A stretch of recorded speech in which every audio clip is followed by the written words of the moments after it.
Hi everybody, it's Donis here, and today for you I have Bystial Control. It's a deck that everybody seems to love, so I wanted to give a try. Um, I wanted to see how it performed for this new format for both post-ban list. And so yeah, today we're gonna look at my list, and then we're gonna look at a match I recently played on Rated Dueling Book. So I have for the Bystial lineup, I have triple Rebellion, triple Magnum, two Saronir, Druid Storm, and Baldric. I don't think there is much to explain except only two Saronir because I don't want to see too much. And I find this deck pretty breaky, so I don't want to have too many beasts in my hand. Yeah, two is enough in my opinion. Then for the normal summons we have Safer and the Bystial Aluber. At the beginning I thought this card was bad, and I was right, it is bad, but as a one-off, it's fine because let's say for example you have a hand of Lubalion and Sarnir. If you don't play Bystial Aluber, what you can do is just Lubalion, search a Magnamut, and then special summon a Magnamut, and then your Sorny is useless in your hand. You gotta keep it for your opponent's turn, and if they're playing Kashtira, it's a dead card in your hand. But if you have the Bystial Aluber, you have the choice of going for Dispotter and Regained, or even like the setup Regain Beast or Beastitude, depending what you think is gonna be more impactful for the matchup. So yeah, playing this as one off is really helpful, and it's the only way you can go into this battle. So I really like this card as a one off because the effect is like it could be a vanilla for what I care. It's like a bestial tuner. That's all I need. Chaos Emperor is broken with the Beasties. You banish your stuff, and then Chaos Emperor take back. It's just too good. And the other searches with Chaos Space. I'm playing Black and White Dragons and Chaos Space. I'm not playing Levineer because, as I said, I think the deck is quite bricky, especially because I'm not playing the Rocket package. So yeah, I don't want to cloud my hand with Levineer or too many stuff that banish from graveyard and they don't have anything in graveyard. Um, you could argue that you need 11 here for turn 3, but I think if you're resolving a Magnum turn 2, you can just win without 11 here. You can just grab Albus, for example, and go into Mirror Jade if you didn't go for it turn 2, or I don't know, grab Red Eyes. You can grab another Rebellion that makes you play. Like I don't think there's really the need for Levineer to be able to kill turn 3. Then we have the Black Lantern package. It's very good. I don't want to play too many normal summons, so I'm playing 5. These 5. So I don't think you need a second and third Black Lantern, but if you like it, go for it. Albus is broken to someone with seals. Albion is very good as a consistency boost. Basically, you're playing 39 cards, but it's even better than that because you can dump regained, and then you don't need to dump regain with Surrounded. You can dump Lubalion, or if you don't have a Dark Engrave, you can just send Fallen on Albus, and you're good to go. Then regain Beast. It should have the branded. Nobody's playing this card, but it's really good. It's a macrocosmos that you can side out if you're playing against Kashtira. And if you don't, like, let's think about, for example, Live Twins. Like, they straight up cannot play under this card. They have to go for all Dixie's lines, and it's much easier to interrupt them. Also, um, if you go for Mirror Jade sends Albion from your extract graveyard, then you don't have a target because you probably have established regain beast before. So you have a third target for that. And then you go into our interaction engines. Engine, I'm playing Triple Ash, Triple Veiler. It is light, so it's useful. Nibiru, same reason. Ogre, same reason. Talents, because it's just talents. For the extra deck, I'm playing one Albion. As I said, it's just broken with Seal tag into Albas. It's just too good not to be played. Lobalion, Mirror Jade, Dispatter. It's a Bystial name, so your regain can revive it. Chaos Angel, you can make Chaos Angel during your opponent's turn with it suitably branded. For example, you leave a white dragon on the field, and then a bestial banish something from your graveyard or their graveyard. If it's from there, even better. And then you can quick synchro into Chaos Angel, and it's unaffected, and it protects your monsters from battle. Like, it's really funny when they try to go battle beat over Seal, and you're like, bro, Chaos Angel protects it. So, yep, that's really funny. They lose the battle phase for no reason. But even if they're skillful and they know that Chaos Angel protects all the monsters and not only Synchros, that it's a really nice card. Then I'm playing Zeus, Gaia Dragon, the Thunder Charger, because it's the only way you can do Zeus after Dragon King of Atom attacks. Speaking of which, I'm playing Atom.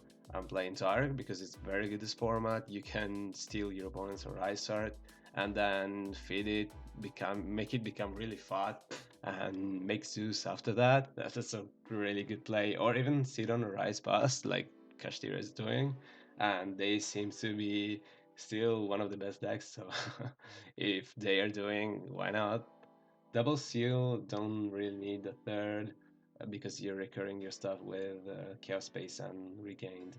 Then have IP Unicorn, not just as an IP target, but it's generically good overall. Strike a Dragon and Almirage. Almirage is pretty good against Runic, I gotta say, because he can tribute and then protect your Libalion from the Runic that pops.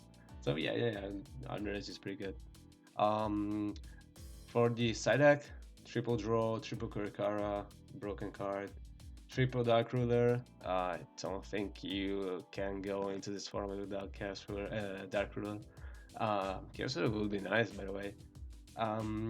Triple Cosmic, just for Runic, and Skill Drain is just the MVP of your side deck because all your stuff is pretty high attack or high defense, and once you go skill drain and seal can also be used on the skill drain. You can bounce your own skill drain if you need to. So yeah, pretty good card in the deck. And then we can just look at the deck in action. So I played against Sky Striker with the Runic engine. Actually, it was Runic Sky Striker. Let's pretend we don't know what they have in hand. So I'm going first, and then let's join the match. We start with Lobelion, add Magnamut, then Chaos Space, dump Nimiru, add Black Dragon, and you can see Albert doing work right there. Yep, then let's go with the Baby Dragons combo. Very easy.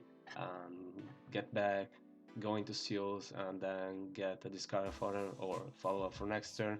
You have Magnamut, you have your Dispatter, you tribute Dispatter for Rebellion because you can just get it back with Regained.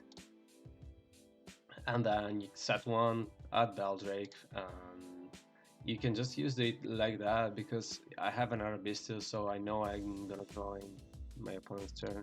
So I'm using it right there. Now we discover my opponent is playing Runics, so I need to just be able to deal with Fountain, and then we're good to go. They start banishing our cards. This can put back even this. Like, yep, thank you. Destruction, and then I want to protect Beast because I want to have the grind that Beast provides. So in my end phase, I search Red MD because I can revive this pattern. He goes tip, tip at flashing fire, and he goes for the draw 3. It's fine.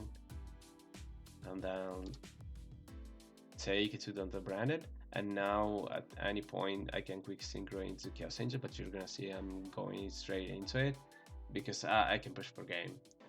And here I get that displaying Runic Sky Striker. So I feel pretty confident at this point. I'm up a lot of cards. Um, this triggers the I mean, it doesn't trigger, but it force.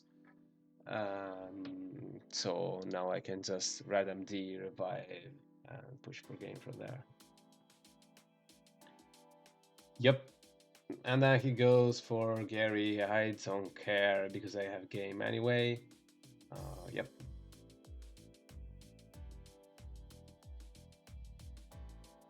The Chaos Angel was negated, by the way, if you're wondering why this battery is destroyed.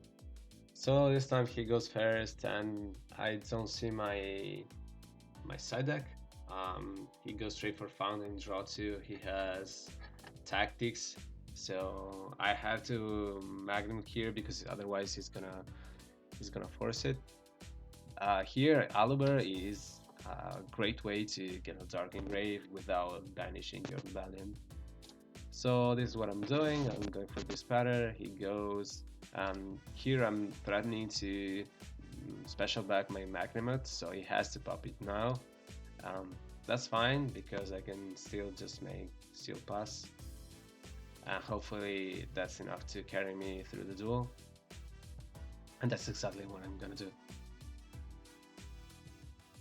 Yep, Ash is pretty useful. He goes Hugin, tag out. Here I could have let Hugin on the field because it's not a Runic Sprite where level 2 on the field puts a lot of pressure on you. Like in Runic Sky Striker, them having a level 2 on field on the extra monster zone is bad for them because they're not gonna be able to use their Sky Strikers cards. And then if at any point I can bounce Runic Fanen during their end phase, or yeah, during their end phase, basically, they're not gonna be able to put a fountain again on the field for my turn, and they're gonna be really back. So yeah.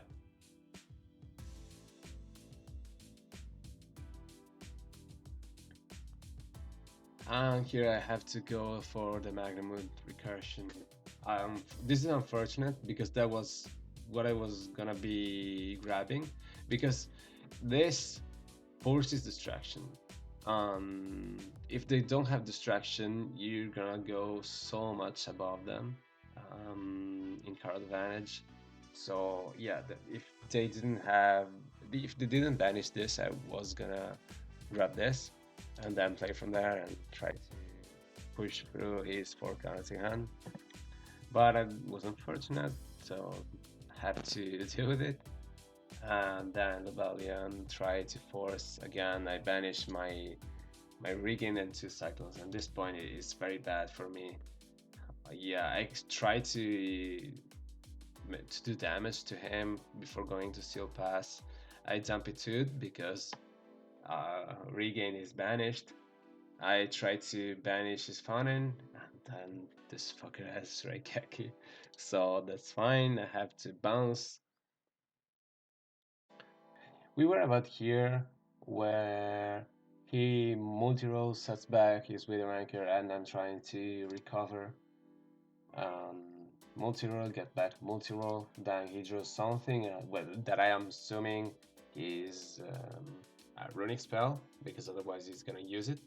And as I was trying to say, the runics have to have the extra monster zone free to get back to Fountain. I think, yeah, we only went to one fountain in this duel, so I can still win. Yeah, right here I should have popped and then trying to snipe something because I know this is multi-roll, so it's not gonna do anything. And here you have 2 runic spells. I needed to to destroy one, and then I didn't. I went for Etude of the branded because I felt like he was gonna try to go into Ray and then make Azalea and pop, but I don't think that was the correct play. Yeah. I think just popping one runic spell was better here. Oh well, what do you want to do? So yeah, multi-roll set and get rid of Yugen. So he has the extra master zone for the runic spells. This ogre was kinda forced because otherwise I wouldn't be able to respond to runic activation, to fountain activation. I wanted to have Beast pop one and then Ogre pop again, but I couldn't do it, so he searches the fountain, and here I tried to pop, but he has the protection from Yugen, and here I'm just hoping he doesn't draw anything useful. Oh, why did he draw 3? What did he draw? Anchor multi-roll linkage. That's rough. I'm not drawing anything useful again, so he has the striker engine going, and from here on, I think there's nothing I can do. I can Valor this. He can just put back, and then he has desires. And from here on, like I don't have anything in my deck, so yeah. I just coup, and let's go to game 3. Game 3, I go first. This time I have, as I was saying during the deck profile, a break. But it's a good break because I have an answer to the striker engine and for the runic engine, so that's fine. As long as you keep popping or dealing with fountain, there's nowhere they're beating you. So yeah, I know he has 2 pushes for fountain, and because he has only 2 fountains, and if he goes Hugin search, that means he doesn't have a fountain in hand, so I can keep fountain for, sorry, cyclone for however he's gonna get back to the fountain, basically. I'm not scared of the striker engine because I have Magnum and Druisworm, and his engage is not gonna be able to do anything. The only thing I'm worried about is this shit. So that's fine. He goes for Shiz. I'm going for Magnum straight away because I'm afraid he's gonna search Widow Anchor. So if I Magnum it in hand phase, then he can Widow Anchor negate it. That's why I do it in hand main. And he grabs Engage, I grab Lubalion, we're both happy. Again, I go for a Lubird. I'm going for this play very often because otherwise, what I'm gonna do with these Bystials? Like, I have no targets in his graveyard, I have one target in my graveyard that I don't want to banish. So that's why a Lubird comes up. And I go for this pattern, and again, this pattern plus pressure. And even if he pops it, I'm fine because I can revive it with Regained or Red MD. And here I just push for game, Magnamut, Effect, Lubalium, grab Regained. He has to pop, that's fine. I don't need it because I can just get back this pattern. And here I punish Albus with his runic spell. So that's even easier, an even easier game. Yeah, I just go for Jade. At this point, it's just game. So that was the match. This was the deck. I find it pretty fun. You see that Oliver comes up quite often, and I don't think there is much more to say about it. So try it. Tell me what you think. Yeah. Good luck with it. Goodbye.